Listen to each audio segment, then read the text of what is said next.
Camry, ugye? Bizony, személyesen, nincs is nála jobb. Prima járgány, a legjobb. Mindig mindenki a Lexus nyomja. Nem a Camryt istenítik, pedig méltán megérdemelni. Mondja csak, mit tud a motorja? Hogy mit tud? Mindent. Vannak benne dugattyúk, azok aztán nagyon tudnak. Ez Twin Cam motor? Igen, persze. Milyen színben van még? Ez kicseszettül állatszín. Hogy is hívják? Shirley-nek. Shirley? Igen. Anyámat hívták. Kedvelem az állítható kormányt. Mondja, ez benne van az alapfelszereltségben? Ezt a kormányt nem kell állítgatnia. Én még sosem állítottam át. A nejem Pepinek hívja. Szívesebben jár Pepivel, mint a másik kocsinkkal. Pepi a kedvenc. És milyen fogyasztásra számíthatok? 5 literre. 5 liter városban? Persze, az a várostól függ. Vegyük például Duluth-t, az is városnak számít, de mégsem akkora, mint például Brooklyn, vagy bármi más. Értem. A bátyámat így hívják.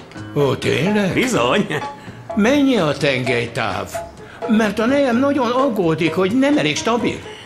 Ne aggódjon. Ez masszív kocsi.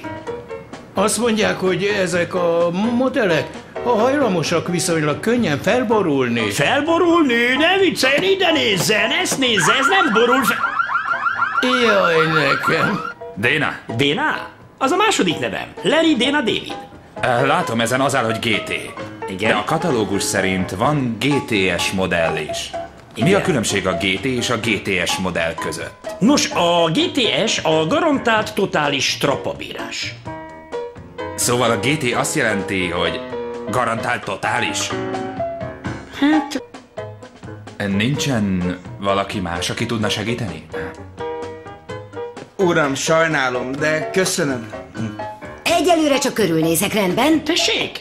Miért teszi ezt velem, Shirley? Vegye meg. Kérem. Nem aggódom magáért. Nagyon ügyes fiú.